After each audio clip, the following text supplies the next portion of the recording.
안녕하십니까. 일산 아파트 거래 1등 부동산입니다. 오늘은 제가 그 일산에서 아파트 갭투를 적극 권장하고 있는데 그 갭투 비법 이제 네 번째입니다. 네 번째 시간입니다. 지금까지 정부에서 부동산 안정화 대책으로 18번 발표를 했는데 18번 다 올랐습니다.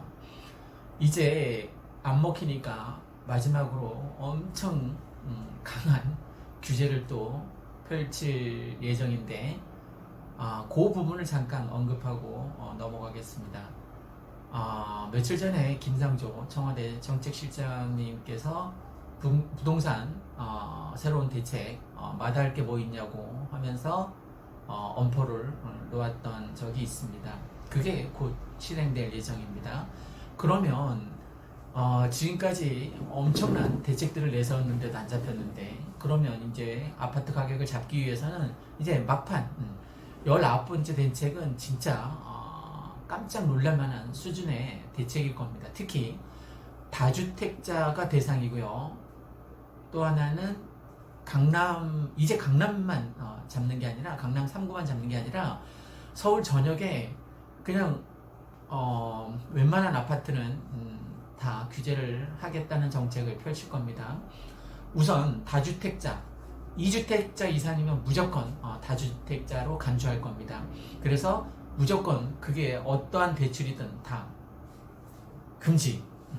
특히 전세자금 대출은 뭐 지금 15억 이상은 초고가 주택은 빵원이잖아요. 그죠? 대출이 0원이잖아요. 대출 전혀 안 되잖아요.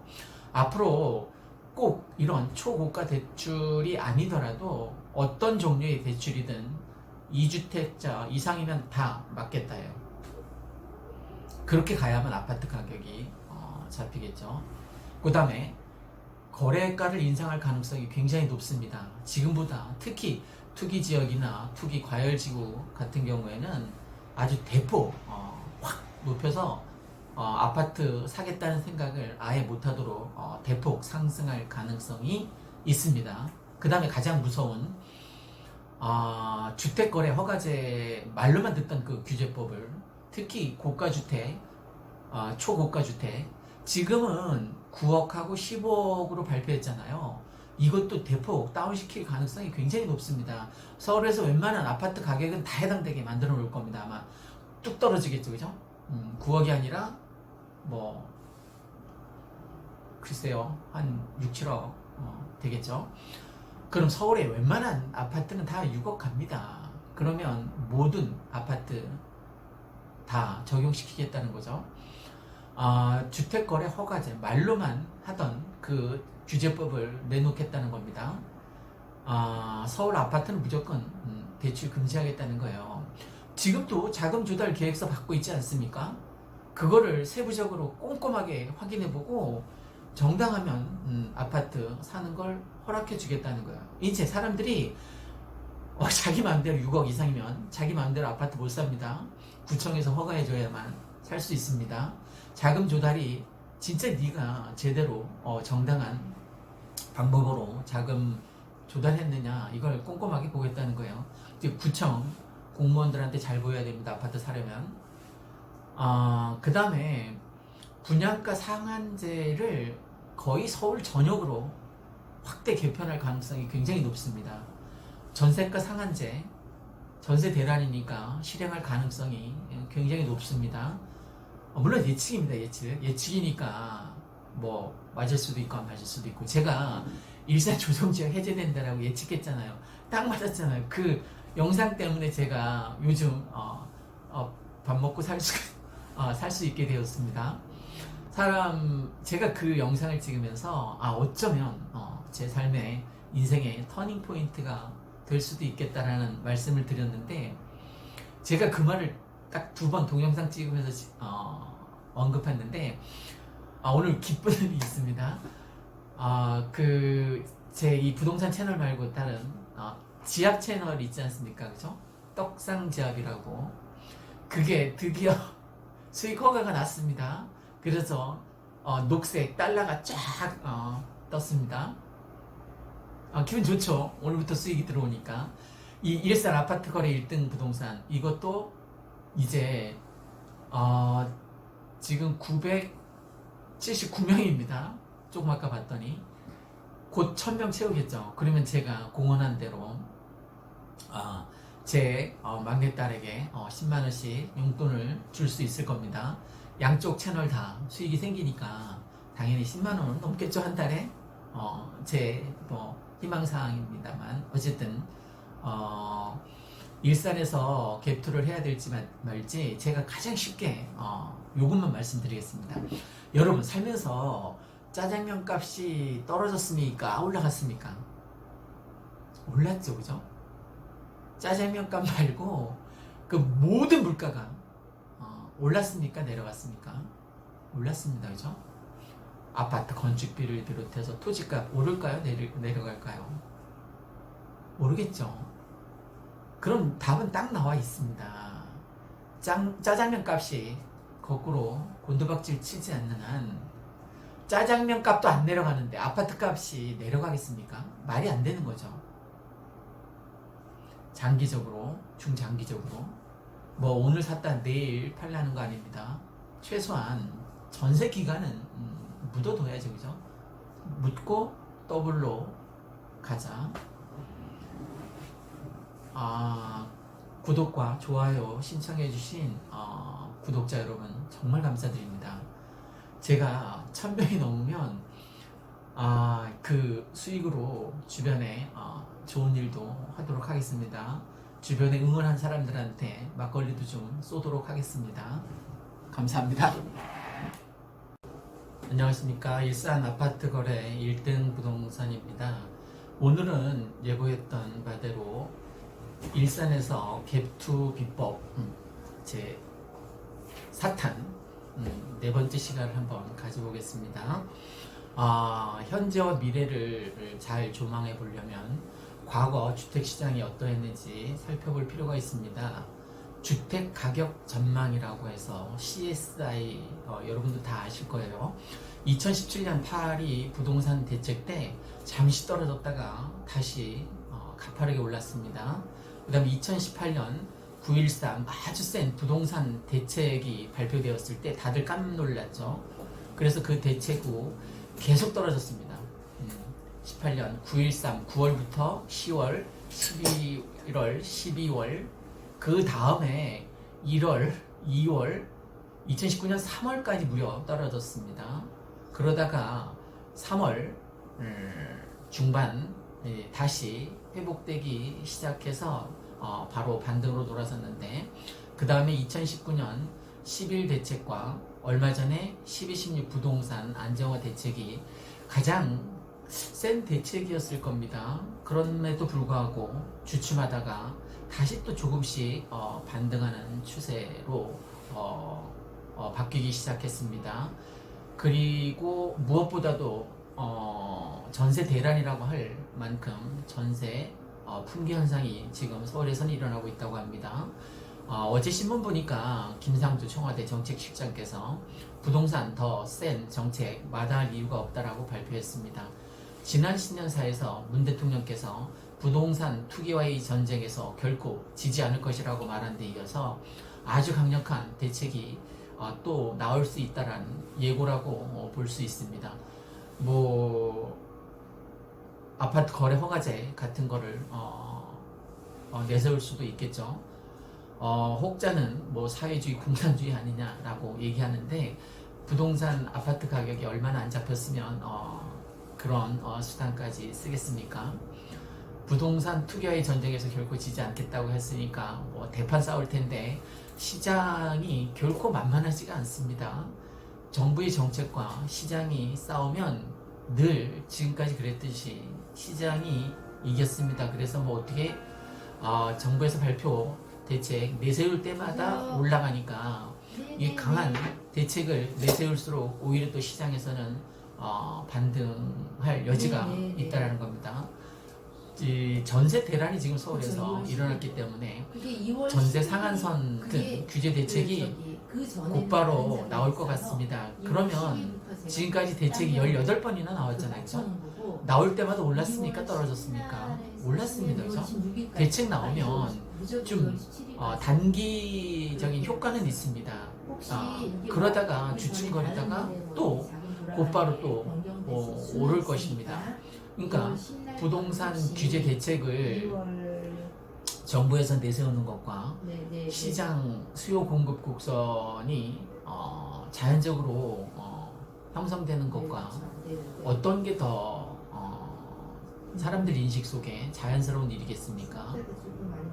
시장 경제에 맡기는 게 가장 좋겠죠, 그죠? 그런데 그거를 정부에서 규제를 하다 보니까 그 역설적이게도 반등하는 현상이 자꾸만 나타나고 있습니다. 갭투를 하는 사람들이 양도소득세를 주로 많이 검토하는데, 말 그대로 양도소득세라는 것은 대통령령으로 정하는 재산의 소유권을 양도하면서 발생하는 소득에 대해서 부과하는 조세를 말합니다. 여기서 중요한 게 뭐냐면 발생하는 소득, 아니 돈을 벌었으면 세금을 내야 되는 거 맞지 않습니까? 양도소득세는 시가가 이렇게 아파트 가격이 뛰면서 발생할 수 있겠죠. 투기로 인해서 불로소득이나 개발이익을 소득세로 환수함으로써 거래를 규제하겠다는 취지의 법입니다. 말 그대로 벌면 세금 내는 게 당연합니다. 그러니까 양도시 차액에 대한 소득을 인정하고 깨끗하게 세금 내면 됩니다. 그것 때문에 갭투 못하겠다는 건 또 어불성설이라고 봅니다. 그 다음에 또 고려해야 될 키워드로 지금 초저금리 시대를 살고 있습니다. 정부에서도 올리고 싶어도 올릴 수 없는, 경기가 하도 안 좋으니까 올릴 수가 없는 거죠. 그 올리게 되면 굉장히 많은 사람들이 그 오르는 금리 타격이 엄청날 테니까, 그렇지 않아도 지금 자영업자들이 발 동동 구르고 있는데, 자영업자뿐만이 아니라 주택을 담보로 은행에서 융자를 받은 사람이 얼마나 많습니까? 이 가계 소득이 지금 터질랑 말랑 굉장히 극한에까지 와 있는 상태입니다. 그래서 앞으로 당분간 저금리를 유지할 수밖에 없고, 그것보다 더 아파트 가격이 상승할 여지가 있는 것이 바로 유동성입니다. 가장 큰 영향을 미치는 것이라고 저는 생각되는데, 현금 들고 있으면 바보인 거예요. 왜? 화폐 가치는 계속 점점 하락하고 집값은 이렇게 우상향으로 계속 오를 거라는 기대감이 넘치기 때문입니다. 그리고 실제 그 기대감을 충족시키는 것이 지금까지 18번 규제를 했는데 계속 18번 올랐잖아요. 그죠? 그리고 토지 보상금에 대한 우려가 또 있을 수 있는데, 올해 45조가 장기적으로 이제 풀리겠죠. 지난 2기 신도시 때 60조가 풀렸을 때 아파트 가격이 20%나 상승했다고 합니다. 물론 직접적인 어떤 토지 보상금 그 하나의 요인으로 20% 오른 건 아니겠지만, 이제 3기 신도시와 연관된 토지 보상금이 45조라고 하니까 아파트 가격이 예전 비교하면 어느 정도 오를 거라고 예측해 볼 수 있습니다. 그리고 올해가 2020년 사상 최대 규모의 슈퍼 예산입니다. 510조나 됩니다. 10%나 작년보다 상승했습니다. 그 다음에 갭투 여건으로 형성되는 것 중에 하나가 공급 부족 현상입니다. 아파트 이 동구하고 아파트 서구 일산 지역은 공급 부족 현상이 일어날 수밖에 없습니다. 그리고 지금 매수세가 막 늘어나다 보니까 매물을 내놨다가 아파트 주인들이 걷어들이는 현상이 두드러지게 나타나고 있습니다. 그래서 매물 품귀 현상이 일어나게 되고, 나중에 이게 전세가 상승으로 이어지게 됩니다. 전세가 상승이 왜 일어나냐면, 내가 만약에 지금 학군이 좋은 백마마을로 강촌마을로 이사를 갈 계획이었습니다. 아이들 이제 교육 생각해서, 학원 보낼 생각해서 이제 여기에 와서 아파트를 사서 아이들 뒷바라지를 해야 되겠다라고 생각하고 왔는데, 아파트를 살 예정인데 아파트 가격이 뛰었단 말이에요. 그러면 살 수 있습니까? 못 사잖아요, 그죠? 그럼 어떻게 합니까? 이쪽 학세권으로 오는 걸 포기합니까? 학부모들이 그렇지 않죠, 그죠? 학원 보내기 위해서 좋은 공교육 학원 혜택을 누리기 위해서 백마마을, 강촌마을로 전세를 올 거랍니다. 그죠? 그 전세가 품귀 현상이 일어나게 되는 요인이 그 중에 하나예요. 지금 서울 지역 같은 경우에는 학군이 좋은, 아니면 사교육 학군이 좋은 목동이나 뭐 대치동, 상계동, 중계동 이쪽은 전세 품귀 현상이 일어나고 있답니다. 왜냐하면 지금 방학이니까 이제 이 방학을 이용해서 학군이 좋은 곳으로 사교육 학군이 좋은 곳으로 이사하려고 했는데 9억 이상 고가 아파트는 대출이 조금밖에 안 되게 막아놓고 15억 이상 초고가 아파트는 아예 대출이 영원으로 묶여 있습니다. 대출이 아예 안 되는 거죠. 너 현금 있으면 집 사라입니다. 그러면 15억 없는 사람은 그 포기합니까? 와서 전세 살겠죠, 그죠? 너도 나도 전세를 구하다 보니까 지금 서울 지역이 전세 품귀 현상이 일어나고 전세를 구하기 위해서 발을 동동 구르는 사람이 많아진 겁니다. 그러니까 이 일산도 마찬가지예요. 특히 백마마을이나 강촌마을 같은 경우에는 사교육 학군이 얼마나 좋습니까? 공교육 학군이 고등학교까지 얼마나 짱짱합니까? 이 학군 수요는 놀라운 게 뭐냐면 한번 들어오면 나가질 않습니다. 전세든 매매든. 왜? 애가 학교를 졸업해야지. 고등학교를 졸업해야만 재수하면 어쩔 수 없이 또 학원 수요가 있으니까 또 여기서 남아 있어야 됩니다. 그러니까 한번 들어오면 20년 그냥 붙박이로 여기서 주구장창 살 수밖에 없는 거예요. 애들 학교 보내야 되니까, 학원 보내야 되니까. 그러니까 전세도 한번 들어오면 20년간 있을 수밖에 없는 게 바로 학군 수요입니다. 그래서 개토할 때 학군 수요를 공교육 학군이든 사교육 학군이든 무시할 수 없는 요인이 바로 거기에 있습니다. 그 다음에 또 하나 고려해야 될 게 중대형 평수가 희소성이 높기 때문에 건설사에서 짓지를 않습니다. 앞으로는 더 그게 뚜렷할 겁니다. 그래서 37평 이상 중대형 평수에 갭투 눈여겨 볼만하다라는 것을 말씀드리고 싶습니다. 특히 일산 지역 학군이 좋은 이 백마, 강촌을 눈여겨 보시는 게 좋습니다. 그리고 어느 한 지역이 오르면 그 옆에 있는 지역들이 덩달아 오르는, 예를 들면 킨텍스 지역이 지금 많이 올랐잖아요, 그죠? 그러니까 그 옆에 강선마을, 문천마을, 킨텍스와 가까운 부분이 오르는 갭매기 현상이 일어나는, 그래서 갭투를 하게 되는 현상이 나타나고 있습니다. 또 하나 무시할 수 없는 게 창릉 3기 신도시입니다. 창릉 3기 신도시로 인해서 아까 토지보상금 문제도 얘기를 했습니다만, 창릉 3기 신도시가 이제 뭐 새로운 지식센터 산업이라던가 물류센터가 개발이 되고 거기에 이제 직원들을 뽑을 거 아닙니까? 그럼 직원들이 거기 창릉 3기 신도시에 살기보다는, 그리고 거기에 그 분양되기를 기다리기보다는 분양 1순위자가 지금 굉장히 많아졌습니다. 뭐 서울 지역만 해도 뭐 370만이 넘었다고 합니다. 1순위자, 당첨 1순위자만. 이 일산 지역도 마찬가지겠죠, 그죠? 그러면 거기 분양이 될 가능성이 너무 희소가치가 높다 보니까 거기 말고 바로 옆 동네인 백마마을에서 와서 살 가능성이 높다라는 겁니다. 그러니까 창릉 3기 신도시로 인해서 오히려 수혜 지역이 될 가능성이 백마마을, 강촌마을이 높아졌습니다. 그 다음에 전세가 상승은 아까 말씀드린 것처럼 서울에서 지금 나타나는 현상이 거의 2달 뒤에 통상적으로 일산 지역에도 나타나게 되는데, 그럼 지금 전세 대란이 서울 지역에서 지금 크게 나타나고 있는데, 이게 한 달간은 서울 전역으로 번지게 되고, 또 그 한 달 뒤, 즉 2달 뒤에는 일산에도 오히려 그 현상이 반복 현상으로 나타나게 될 가능성이 있는데, 일산도 오히려 전세란이 나타날 수 있다는 거예요. 2달 뒤에는. 더 나아가서 또 총선이니까 오히려 총선 때 유동성이 굉장히 풀려서 총통화량이 늘게 되고, 그러면 그 눈물 돈들이, 투자 돈들이 또 부동산 아파트로 튀게 될 가능성이 굉장히 높습니다. 그 다음에 또 간과해서는 안 될 게 규제입니다. 규제. 정부에서 규제를 할 때마다 역설적이게도 아파트 가격이 쫙쫙 올랐습니다. 18번 올랐다가 해도 과언이 아닌데, 이것도 지금 부족하니까 또 하나 또 뭐 밀어붙이겠다고 하는 거 아닙니까?